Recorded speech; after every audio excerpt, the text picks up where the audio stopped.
Hi, this is Andy Hoffman, Marketing Director of Miles Franklin Precious Metals in our 26th year in business. It's Thursday night, August 27, 2015, and given the extreme volatility of global markets, or should I say, the historically undefeated forces of economic Mother Nature taking on the manipulative forces of crumbling central banks head on, I figured it was the perfect time for another special podcast with Miles Franklin's president and co-founder, Andy Schectman. Given the cartel's maniacal efforts to suppress gold and silver prices in light of historically precious metal bullish events, from the Chinese yuan devaluation to collapsing global equities and commodities, and the pending closure of dozens of gold and silver mines, we are again faced with a potentially dangerous shortage situation. Not so much in gold, not yet, but certainly in silver, where supply shortages always develop first, as global inventories are far, far smaller. In fact, it has essentially become common knowledge that no more than 2 billion ounces of above-ground inventories exist in the entire world, worth a measly $29 billion at current prices, nearly all of it in very strong hands, such as mine. Back in October of last year, I hosted Miles Franklin's Silver All-Star Panel webinar to discuss such topics, which you can access for free at our website. As for physical silver bullion, back in 2008 we saw the first signs of what was to come when the cartel viciously attacked precious metal prices in the early stages of the financial crisis. However, by October 2008, essentially all silver products sold out worldwide, with all major mints suspending sales. Delivery times stretched out to months, and believe it or not, physical premiums rose to nearly 100% over the fraudulent paper prices derived on the New York COMEX. Gold too sold out with premiums closer to 30%.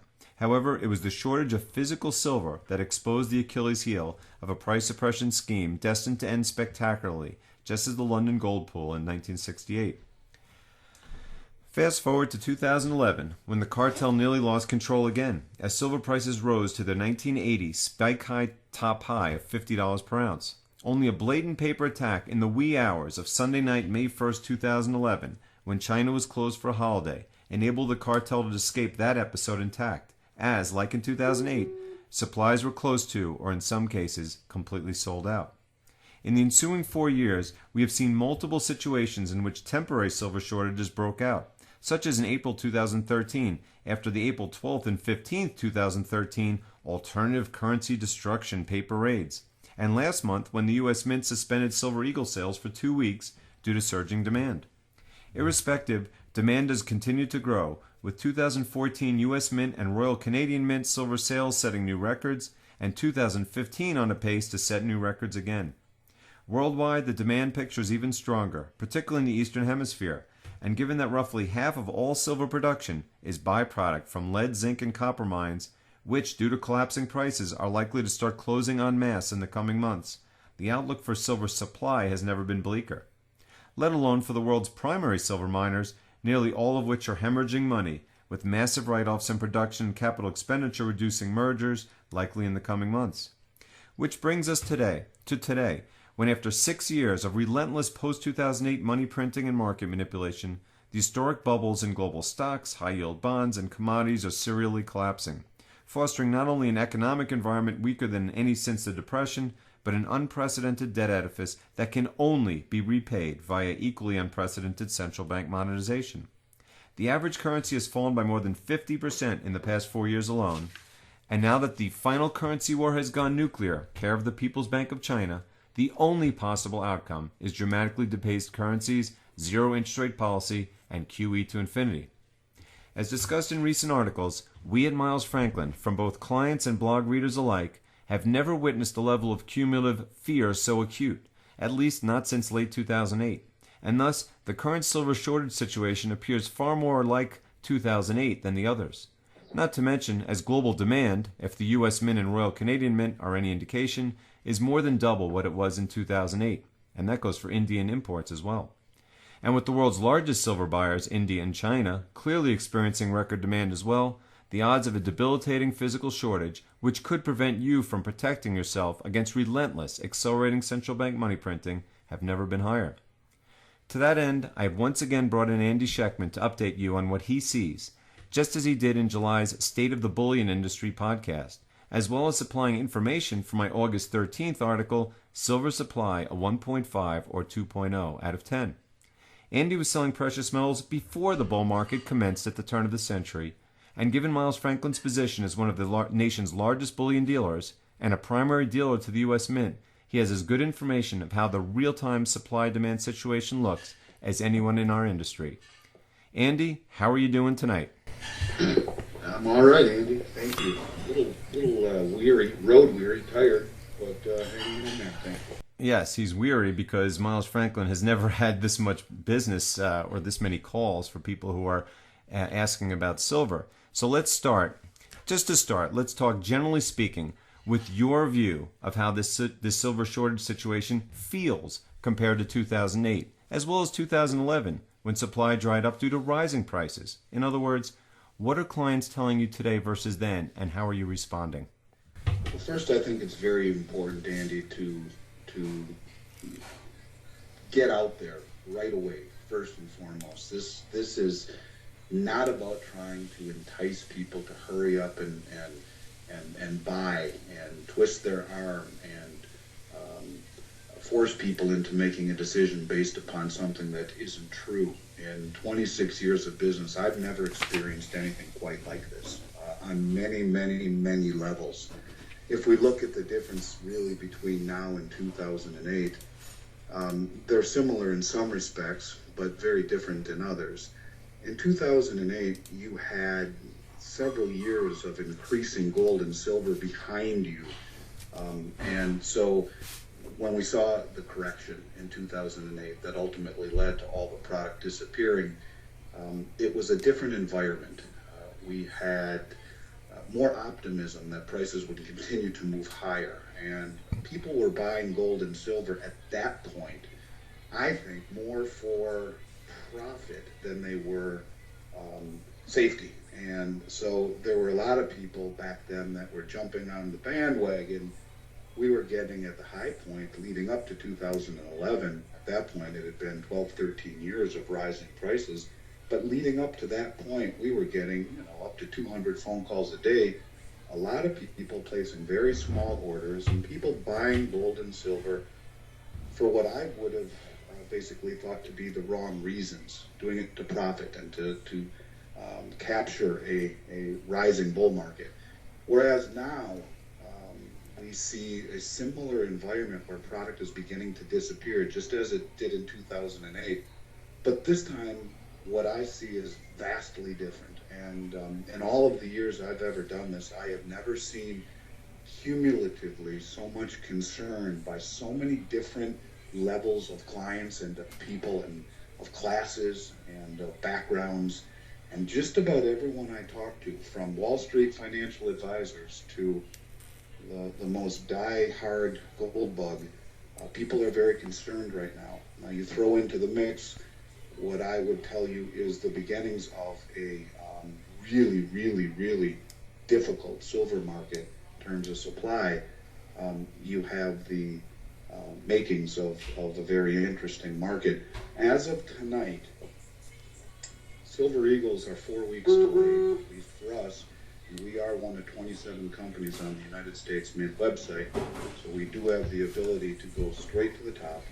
They're 3 to 4 weeks at the very best back-ordered, with premiums as high as I've seen them in a very, very long time. The Royal Canadian Mint, at this point, we're not taking any orders on silver maple leafs. They're a minimum of 6 to 8 weeks back-ordered. Again, rising premiums. The Austrian Mint that produces the Philharmonic, we sold somewhere in the neighborhood of 155,000 of them to 2 clients last week.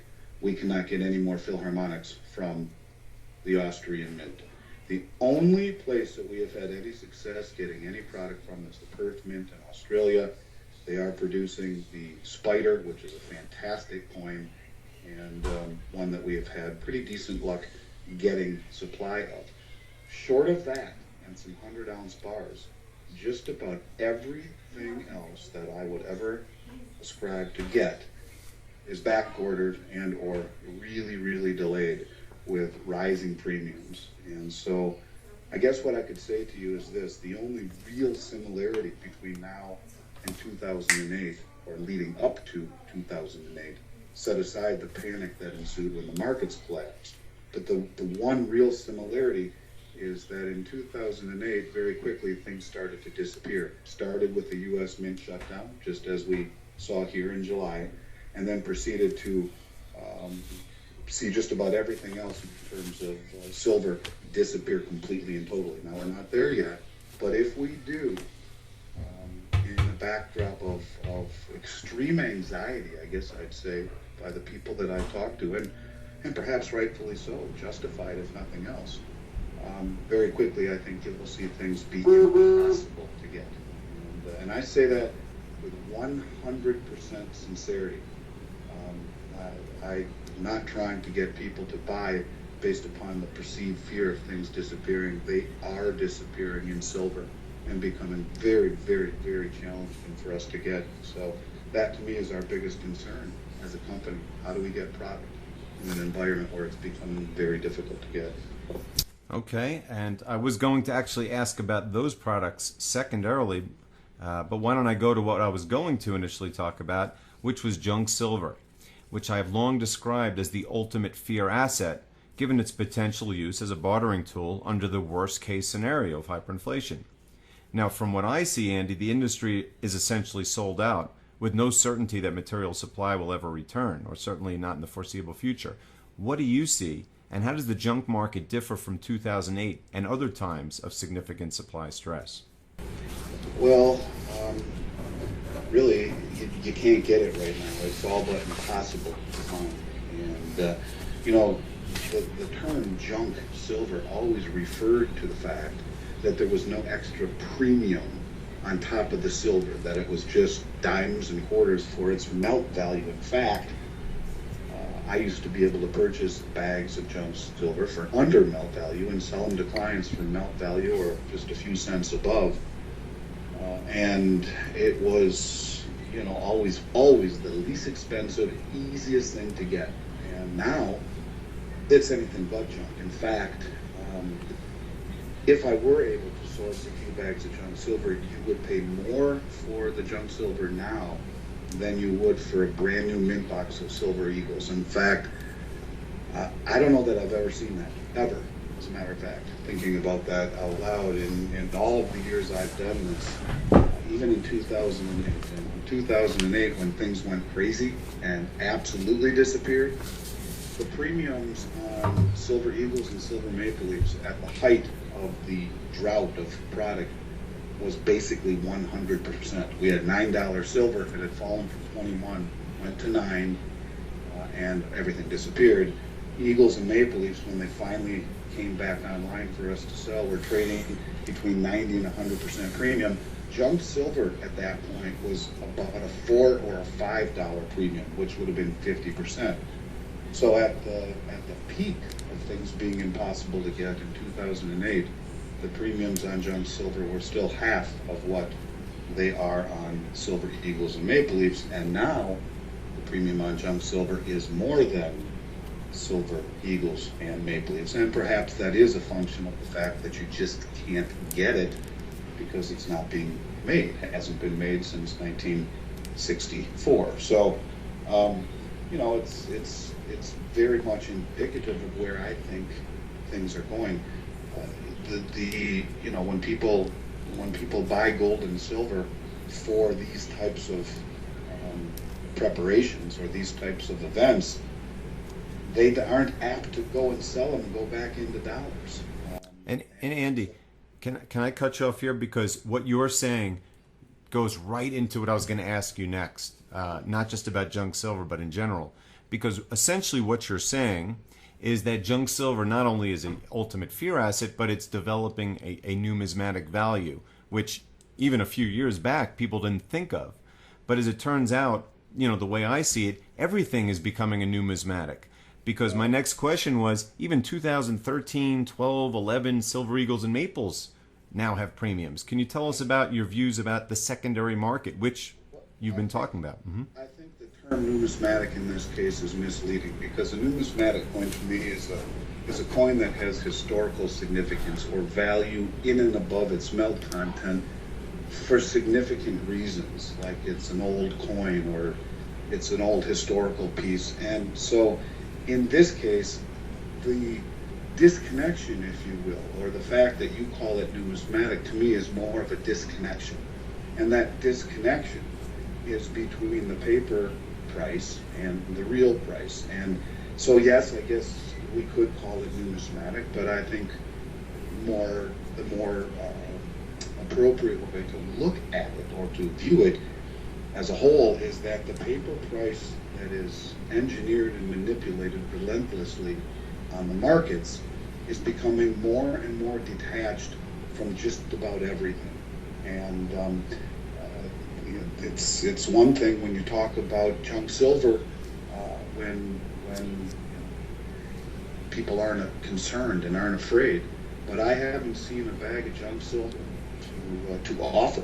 I haven't been offered a bag of junk silver to buy in probably over a year. So I think that we are heading into a period of time where everything will become numismatic simply because it will become completely and totally detached from the paper price. What is something worth when you can't get it? What is something worth when you need it and can't get it?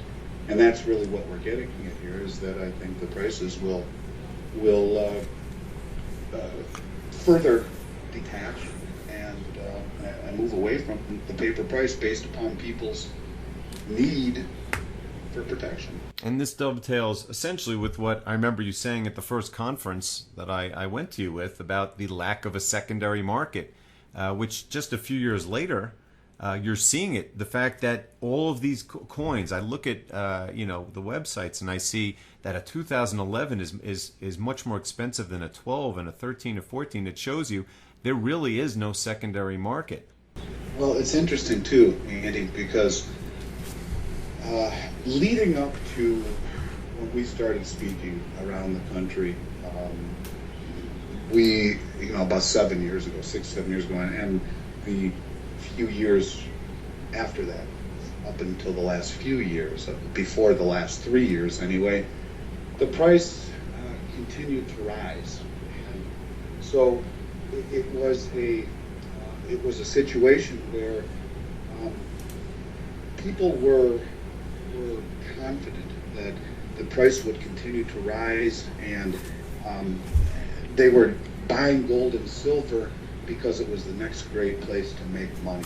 And what has happened over the last 3 years, interestingly enough, and what's so difficult for people to understand, is that over the last 3 years, the carnage that has happened to this industry, the price carnage, the relentless drubbing of the price, has, I think, shook so many people, in fact, that the first 3 months of this year, we had more stuff sold back to us the first 3 months of 2015 than I can remember in the entire preceding 10-year bull market run up until that. And so what's interesting, what's very difficult for people to grasp, is that there's a whole segment of the populace out there, most of the mainstream who looks at stocks and mutual funds as the pavement to retirement, who are only noticing the fact that gold and silver have been down, and look at it not as a good place to be. In fact, just about everyone I talk to who doesn't understand gold but knows that I sell it will say to me, yeah, gold's been down a lot lately, hasn't it? In other words, what I'm getting at is that most people in this country, the only thing they notice, if anything, about gold now is that it's been down for 3 years, and that it's not a particularly attractive investment over the last several years. And in that environment, we can't get just about anything without a long delivery time. If we go back to 2008, everyone said to me, boy, what a great run you've had. People noticed that gold was up and was climbing, and it became difficult to get. But what happens now when no one notices it? And those who do only notice the fact that it's been perhaps a bad place to have your money over the last few years compared to the stock market. And if it's that difficult to get now, when most people have absolutely no clue, and even those that do look at it as a bad place to be. What happens when everybody needs it and when everybody wants it? And so I think that we are really on the cusp of something that could very quickly turn ugly in terms of getting product. Really, really ugly. Well, I'll say that in 26 years in financial markets, including 15 on Wall Street itself, I've never seen anything more of a quote contrary play where absolutely everything is going against it sentiment wise when the fundamentals have never been better, including the fact that we can't get supply. I mean, just to consider that there's a market where you're at a 6-year low and you can't get supply, which is essentially what happened in 2008 all over again, except the world is a far different place. And by the way, the global demand for silver 7 years later is now twice what it was in 2008. So that should give some people some food for thought. Now, the next question, Andy, is what about larger size bars, like 10 ounces or even 100-ounce bars, the latter of which tend to be associated with the institutional buying? I really don't like those very much at all, to be honest with you, and only buy it as a last resort. And that's kind of what I think is going to be left. We have 100-ounce bars in stock. The 1 and the 10-ounce bars are near impossible to get right now. All of the refiners that are making 1-ounce rounds and 10-ounce bars, most of them in any case are back ordered 2 to 4 weeks, at least the ones that I consider reputable. Sunshine Mint is the mint that produces the blanks for the U.S. Mint, and all of their stuff is suspended right now. I mean, and to me, they are the most respected company that produces generic rounds, and everything that we would ever buy from them is suspended. Right now, I have a halfway decent supply of Perth Mint and Royal Canadian Mint 100-ounce bars, but to me, that is the second choice to 1-ounce coins. And whether you're playing poker, driving on a crowded highway, or investing, you can never be too flexible and too liquid. And I think the liquidity is compromised considerably in 100-ounce bars. I'd much rather pay a few $100 extra for the same amount of silver, but in 100 1-ounce pieces versus one 100-ounce bar. And so they're available on the big bars, but the 10-ounce bars I'll lump right with the 1-ounce rounds. Again, challenging to get, delivery delays abound. I mean, I can get all of this. All of this stuff is available if you don't mind waiting 3 to 4 weeks, and that's based upon a promise by someone to deliver. So, is this the beginning of it becoming impossible to get? I don't know. All I can tell you is that in all of the years I've done this, I have never seen a more crazy demand market. We have done nearly 3.5, 4 months worth of business in the last 6 weeks, and it's an environment that if all you did was listen to the mainstream, you'd have absolutely no clue that gold and silver are flying off the shelves. But I can tell you, talk to anyone who's in this industry, and they'll tell you that they have never ever seen anything like this. Okay, and finally, what does the physical gold market currently look like? Are there any areas of particular tightness, or is gold, for the most part, still available? For the most part, it's still pretty good. But if silver disappears, the next thing in line is gold, and it's decent right now, ironically enough. Albeit you're starting to see the mint sales drastically pick up on gold eagles, and anything coming out of the Royal Canadian Mint right now is difficult. They're, for the most part, a mess and backordered on lots of stuff. Gold maple leafs are still available. We prefer, as you know, the Wildlife series, and the Cougar is a coin that we've been focusing on now for most of the year. They are available, but running, a week to 10 days back ordered. But in general, gold is still okay. Silver is the primary concern. And if you're thinking of buying silver, people who are listening to this, I urge you, if you want 1-ounce pieces, and more importantly, if you want possession of it in a timely fashion, I would urge you to act. If you don't mind waiting, then it's really not that big of a deal. But the interesting thing is, Andy, all of the business that we've been doing lately is tied to one central theme, and that is a concern over where we're heading this fall.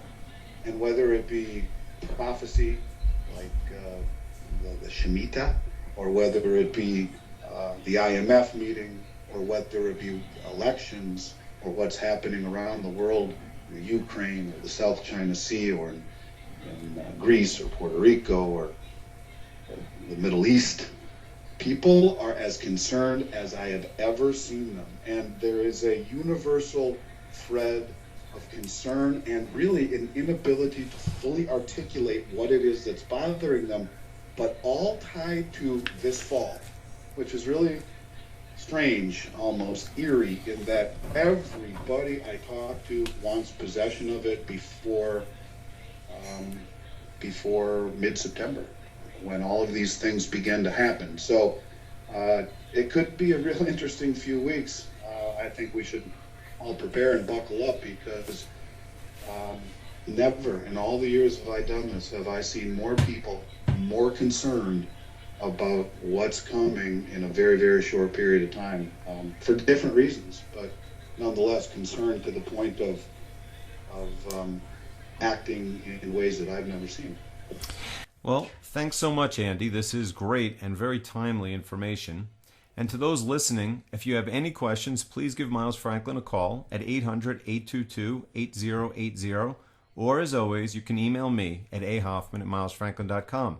And remember, each and every day, Miles Franklin posts free content on our blog from both myself and Andy's father, David, who co-founded the firm with him back in 1989. Thanks very much.